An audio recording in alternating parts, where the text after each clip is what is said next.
Kapayapaan po mga giliw naming mga taga-subaybay. Isang mapagpalang araw ang bati namin sa inyo at salamat sa ating Panginoon Diyos sa patuloy niyang pagkakaloob sa atin at pagbibiyaya ng buhay at kalakasan. Na sana ang kalakasang ito at ang buhay na patuloy niyang ipinahihiram sa atin ay magamit din natin sa patuloy na pag-alam ng banal na kalooban ng Diyos na pawang nasusulat sa banal na kasulatan. At ito po ay inihahatid sa inyo ng programang ito na ang Kabanal-Banalan.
Kapiling po natin ang ating minamahal na kapatid na Naraya para po sa talakayang ito. Kapayapaan po kapatid na Naraya. Kapayapaan din pong sumainyo, kapatid na Benhanan, at kapayapaan at pag-ibig ang bati namin sa lahat ng aming mga minamahal na taga-subaybay ng programang ito na ang Kabanal-Banalan. Patuloy nating hilingin sa ating Panginoon Diyos ang patnubay ng Kanyang banal na Espiritu bilang tulong upang lubos nating maunawaan, matanggap at higit sa lahat ay masampalatayanan ang bawat pagpapahayag ng programang ito ng tungkol po sa banal na kalooban ng Diyos na dapat po ay maisakabuhayan natin at matupad natin samantalang tayo ay narito pa sa sanglibutan. Ang paksa ay nagsasabing ang mabuting pastor. Sino itong mabuting pastor na ipinakikilala ng atin pong paksang aralin? Ano ang kailangan ng tao upang lubos niyang maranasan ang pagkandili at pag-aalaga ng isang mabuting pastor? At ano nga po ang kahulugan ng isang pagiging mabuting pastor? Tayo na po mga giliw naming taga-subaybay, simulan natin ang talakayan ng paksang aralin sa pamamagitan po ng unang katanungan. Kapatid na Neraya, alinsunod sa banal na kasulatan, sino ang ipinakikilalang mabuting pastor? Ang sagot po na mula sa Biblia ay mababasa po natin sa Aklat ng Juan, Kapitulo 10, versikulo 6, kasama po ang talatang 11. Pakibasa po, kapatid na Benhanan. Sinalita ni Jesus sa kanila ang talinghagang ito. Dadapwat hindi nila napag-unawa kung anong mga bagay ang sa kanila'y sinasalita. Ako ang mabuting pastor. Ibinibigay ng mabuting pastor ang kanyang buhay dahil sa mga tupa.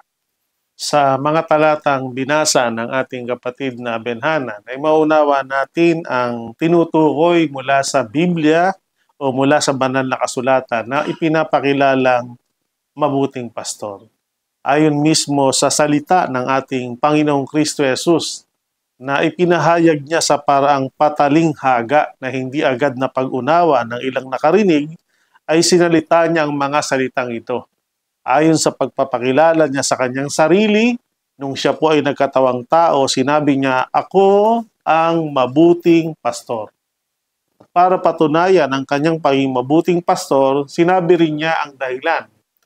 Para masabing siya talaga'y kilalaning mabuting pastor, ibinibigay ng mabuting pastor ang kanyang buhay dahil sa mga tupa. Kaya sa mga salitang ito na ating narinig ay napakatiyak po ang sagot ng Biblia. Kung sino ang dapat nating kilalaning mabuting pastor ay walang iba kundi ang ating Panginoong Kristo Jesus. at tanggapin natin ang ating spiritual na kalagayan bilang mga tao. Tayo ay mga tupa sa kanyang pastulan. At kung mayroong una-una tayong kailangan bilang mga tupa, ay ang pagkakaroon ng mabuting pastor. Sapagkat alam naman natin, ng tupa, marami ang magagandang katangian. Pero ang kahinaan ng tupa, kapag walang mabuting pastor na nangunguna, nangangalaga sa kanya, may posibilidad na ang mga tupa ay maligaw ng landas. At yan nga po, ang nangyari sa maraming tao. Ang mga tao ay gaya ng mga tupa na walang pastor, nangangalat, nahahapis. Pero kapag ang tao ay nakilala niya ang Panginoon at tinanggap niya na ang Panginoon ay magsilbing pastor ng kanyang buhay, hindi siya mangangalat. Siya po ay nasa maayos at ligtas na kalagayan. Sapagkat ang Panginoon bilang mabuting pastor, hindi lang yung kung ano meron siya ang handa niyang ibigay sa atin. Para ipakita ang kanyang kabutihan bilang mabuting pastor, ipinangako niyang maging ang kanyang buhay ay handa niyang ibigay sapagkat yun talaga ang tatak ng mabuting pastor. Handang ibigay ang buhay alang-alang sa kaligtasan at kapakanan ng mga tupa o ng mga taong kanyang pinapastulan. Yun po mga giliw naming mga taga-subaybay, hindi natin mapasusubalian ni hindi natin mapag-aalinlanganan na ang tinutukoy ng mabuting pastor ng ating pagsang-aralin, ito'y walang iba kundi ang ating Panginoong Kristo Jesus, sapagkat pinatunayan niya ang kanyang pagiging mabuting pastor sa pamamagitan ng pagbibigay na ng kanyang buhay alang-alang sa mga tupa na kanyang minamahal. Mga giliw naming mga taga-subaybay, bukod sa ibinigay niya ang kanyang buhay para sa atin na mga tupa, ano pa po ang mga ipinangako at ginagawa at gagawin ng ating Panginoong Kristo Jesus bilang pastor ng mga tao sa sanlibutan ito, kapatid na Neraya? Ang sagot po na mula sa Biblia ay mababasa natin sa aklat ng Ezekiel. Ang kapitulo ay 34, ang bersikulo po ay 15 hanggang 16, kasamang talatang 31. Ako ay magiging kanilang pastor ng aking mga tupa at aking pahihigain sila, sabi ng Panginoong Diyos. Aking hahanapin ang nawala at ibabalik ang iniligaw at tatalian ang nabalian at palalakasin ang may sakit. At kayong mga tupa ko na mga tupa sa aking pastulan ay mga tao at ako'y inyong Diyos, sabi ng Panginoong Diyos. Bukod po sa nagawa ng ating Panginoong Kristo Jesus, bilang mabuting pastor ang pagbibigay ng kanyang buhay alang-alang sa mga tupa, na yun po ay naghayag ng kanyang napakadakilang pag-ibig. Opo. Kasi sabi naman sa kasulatan talaga ay wala na anyang lalong dakilang pag-ibig kaysa rito na handa mong ibigay ang iyong buhay alang-alang sa iyong iniibig. Kaya isang mabuti at isang mapagmahal na pastor ang ating Panginoon. At bukod sa dakilang gawang yon, meron siyang 4 na pangako na sinabi noon at ginawa niya mismo nung siya nagkatawang tao. Opo. At ayon sa talata, sabi ng Panginoon, una, aking hahanapin ang nawala. Pangalawa, ibabalik ang mga naligaw. At ang pangatlo, tatalian ang mga nabalian at palalakasin ang mga may sakit. Ano po ba ang ibig sabihin ng mga pangakong ito? So tayo po kasi bilang mga tao, talagang spiritually ay tinulad tayo sa mga tupa, pero tayo ay nangawala.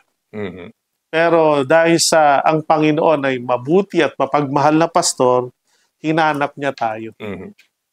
Siya yung gumawa ng paraan para ang mga kaluluwa o mga taong nawala ay matagpuan.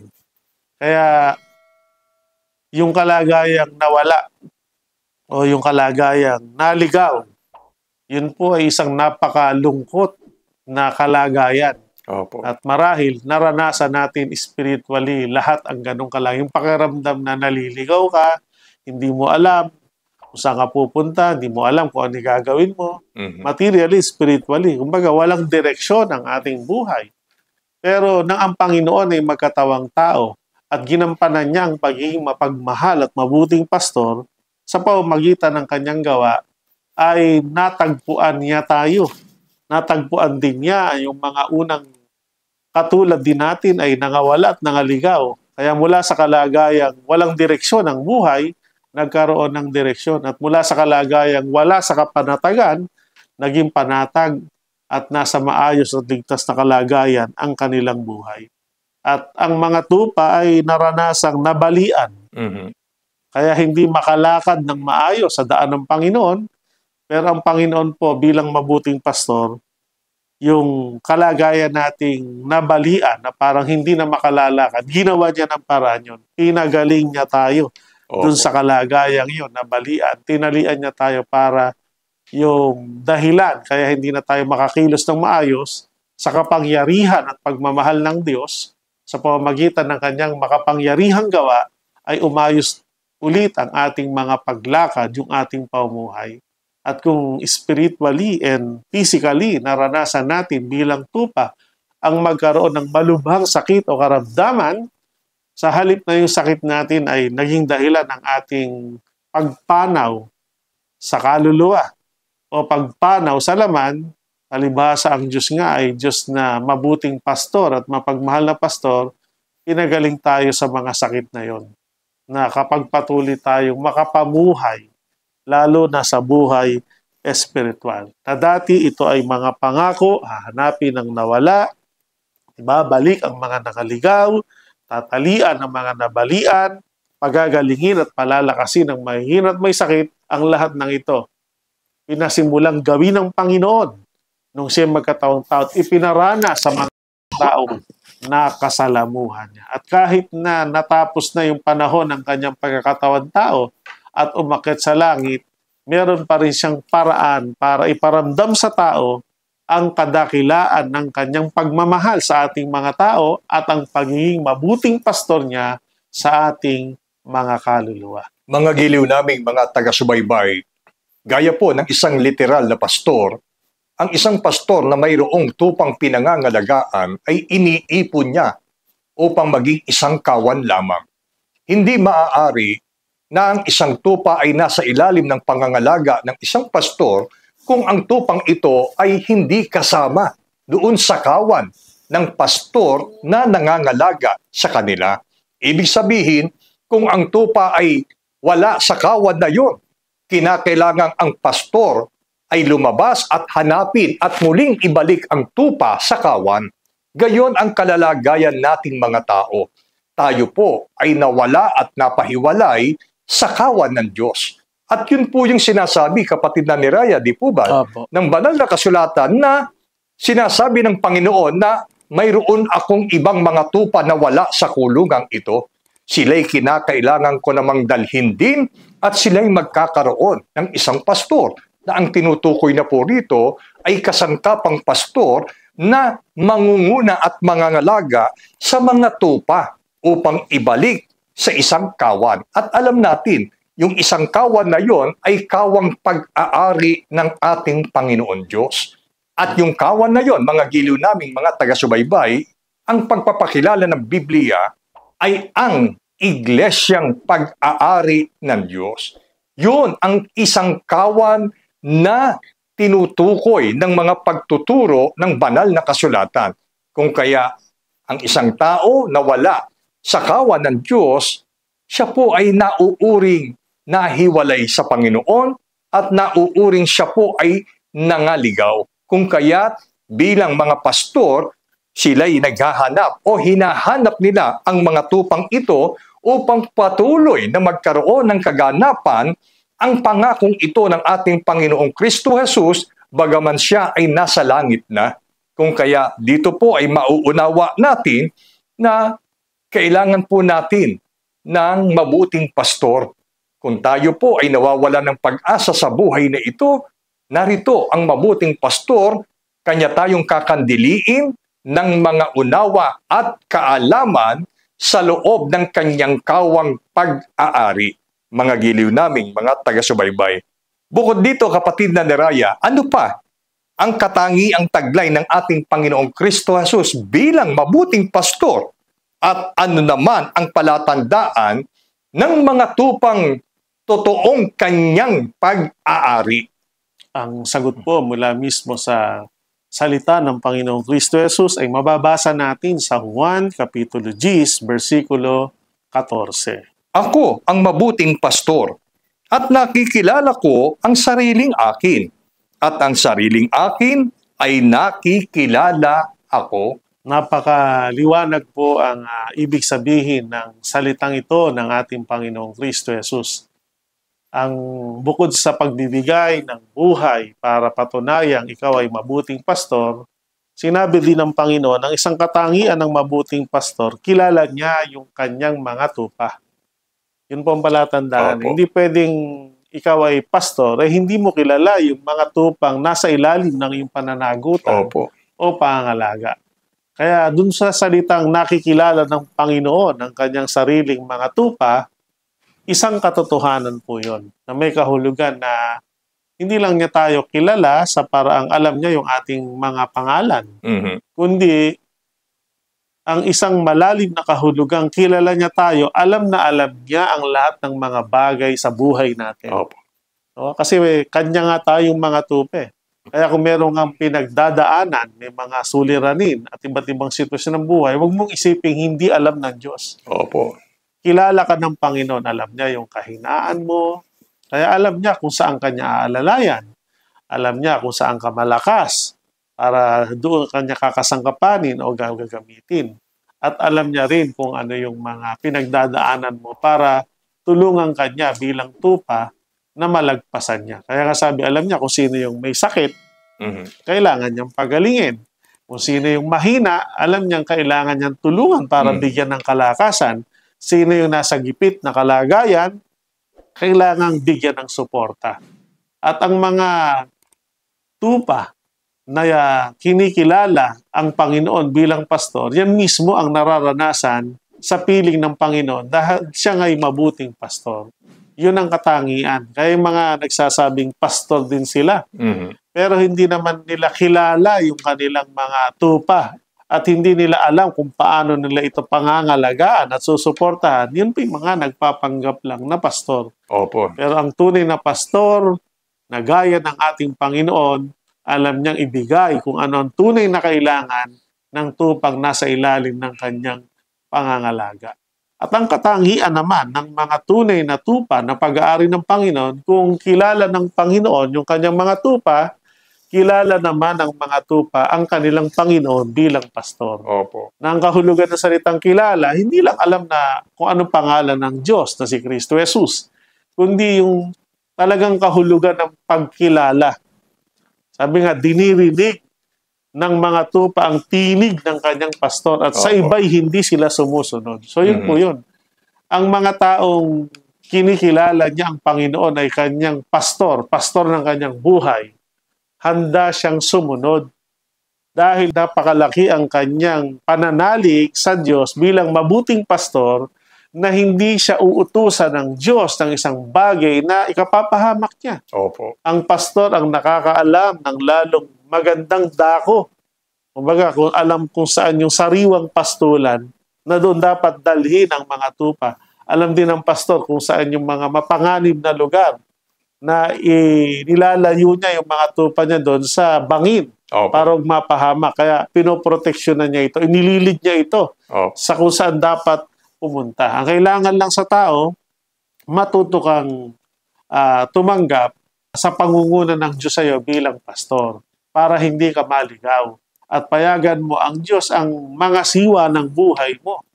Siya'y sundin mo sapagkat mabuting pastor nga siya. Kung yun ang kanyang buhay na gawa niyang ibigay para sa atin, paniwalaan natin kahit yung mga bagay na ating ikabubuhay, material, spiritual, kaya niya ring ibigay. Kaya kung ikaw ay tinatanggap mo sa iyong sarili ang Panginoon ng iyong pastor, isuko natin ang ating sarili sa kanyang kagustuhan, payagan nating masunod ang pastor. Kasi hindi pwedeng yung pastor ang pasusunodin mo. Opo.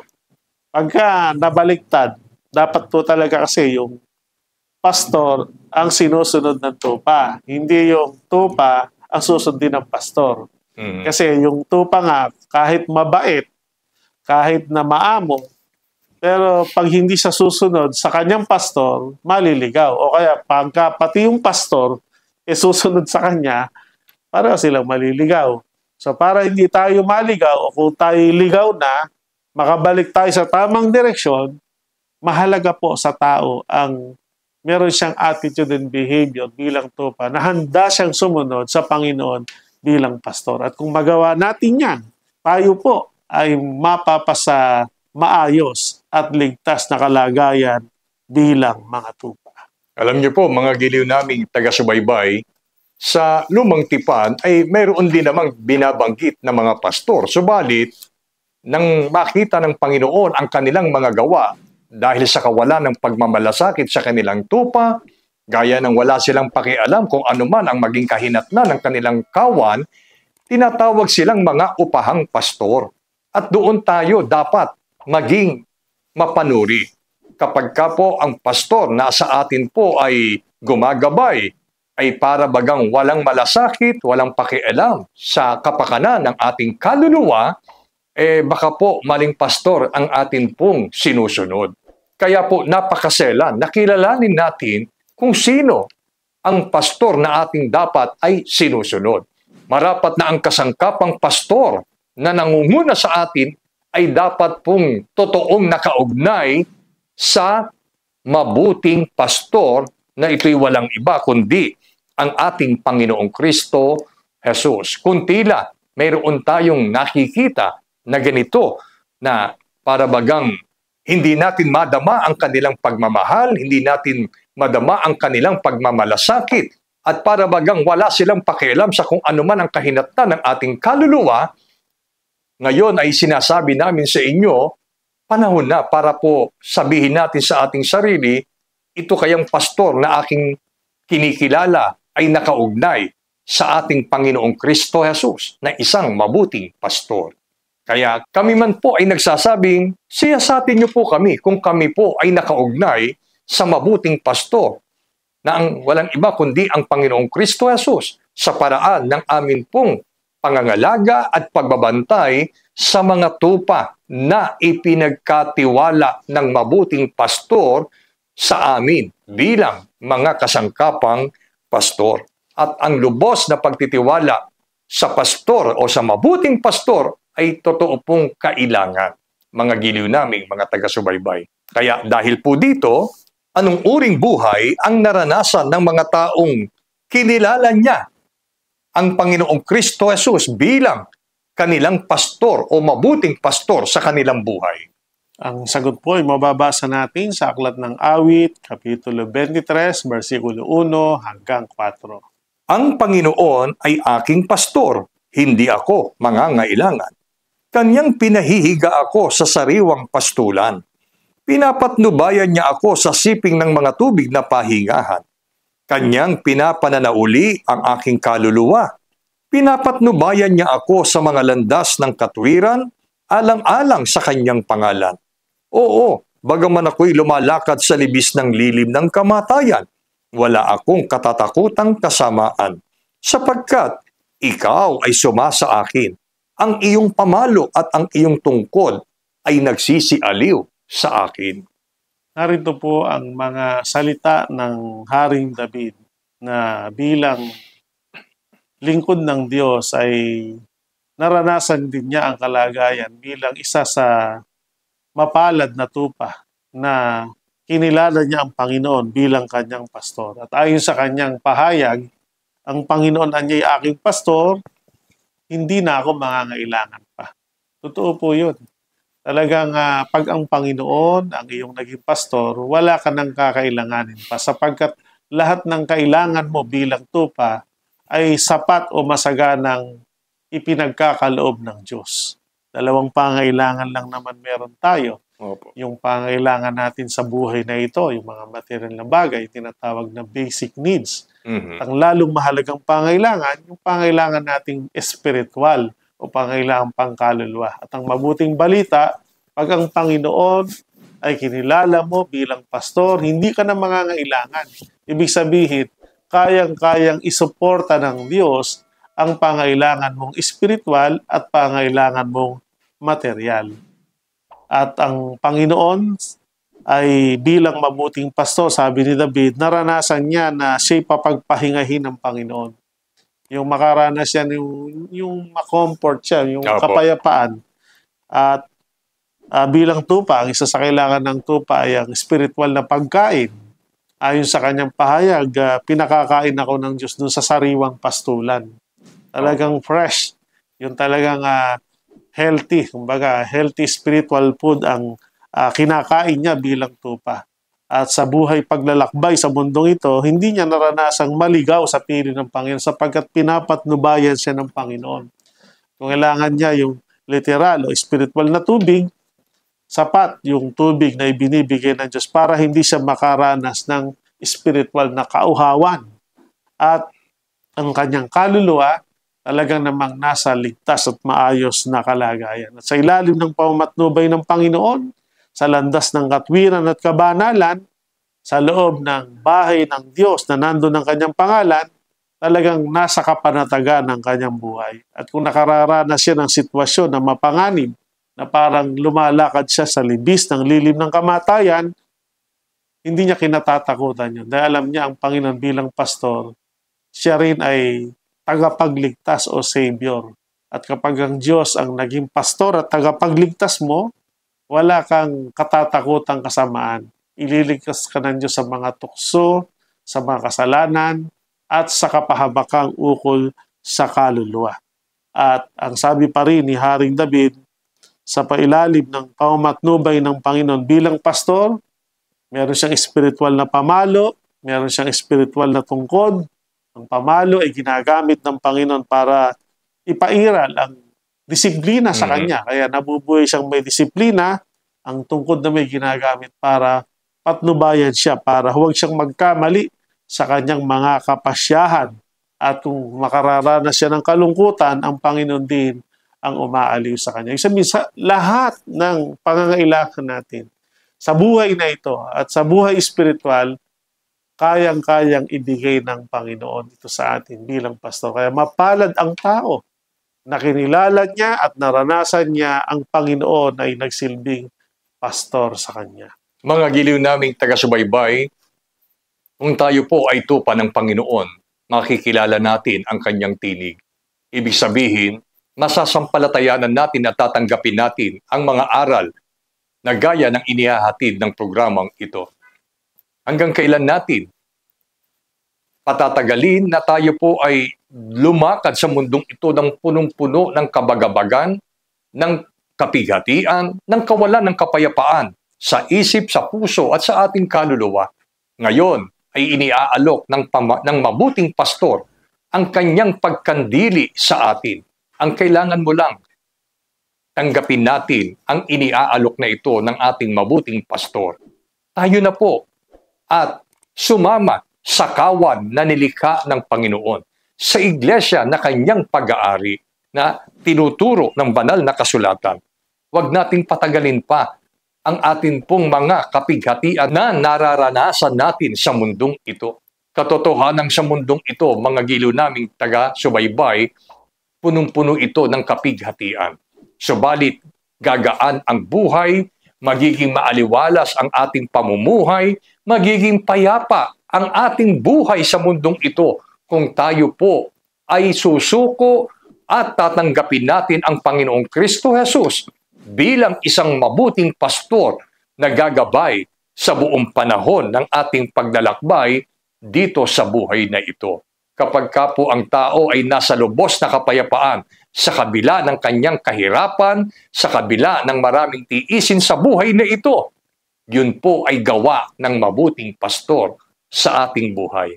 Sapagkat ang kapayapaan ay nalilikha sa puso ng isang tupa na lubos na nagtitiwala sa kanyang mabuting pastor. Kapatid na Neraya, ano lamang ang kailangan na maging kapasyahan ng tao na dapat nating gawin upang maranasan din nating lahat ang biyaya ng ating Panginoong Kristo Jesus bilang isang mabuting pastor? Ang sagot po na siyang huling talata ang ating babasahin ay 1 Pedro 2:25. Sapagkat kayo'y gaya ng mga tupang nangaliligaw, dadapwat ngayon ay nangabalik kayo sa pastor at obispo ng inyong mga kaluluwa. Ang kailangan nating maging kapasyahan at dapat na ito'y gawin natin po, upang maranasan natin ang biyaya katulad ng naranasan ng mga unang mananampalataya. Magpasya po tayo na pagkatapos nating makilala ang Panginoon, ang siyang mapagmahal at mabuting pastor, tayo nang manumbalik sa Kanya at manatili sa piling niya sapagkat siya ang pastor at obispo ng ating kaluluwa. Bilang tupa, wala ka nang kakailanganin pa sa ilalim ng pangangalaga ng Panginoon. At bilang kaluluwa, payagan mong ang maging obispo mo ay ang Panginoon, tagapamahala, tagapangasiwa, nakakakita at patuloy na nagmamalasakit para sa ating kaluluwa. Kaya kung yung unang mga tinuruan na pangaralan, nakaunawa, sumampalataya, ay nagpasya na magbalik loob sa Panginoon at lumapit at pinayagan nilang pangasiwaan sila ng Panginoon, tinanggap nila sa kanilang sarili na ang Panginoon ang maging pastor at obispo ng kanilang kaluluwa, yun din ang dapat nating tularan. Magbalik loob din po tayo sa Panginoon, payagan natin ang mga siwa ng ating buhay ay ang Panginoon bilang pastor at obispo ng ating kaluluwa at maranasan natin ang maayos at ligtas na kalagay. Mga giliw naming mga taga-subaybay, tayo na po. Huwag tayong manatiling nangaliligaw bilang tupa sa harap ng Panginoon. Sa halip, tugunin natin ang mga pagtuturong ito. Tayo na po at magpasakop at tanggapin natin ang pangangasiwa at pamamahala ng isang mabuting pastor sa pamamagitan ng pag-anib natin sa kanyang kawang minamahal sa makatwid bagay sa kanyang kabanal-banalang Iglesia ng Diyos kay Kristo Jesus. Ito ang ipagpala sa ating mga puso mula ngayon at magpakailanman. Amen.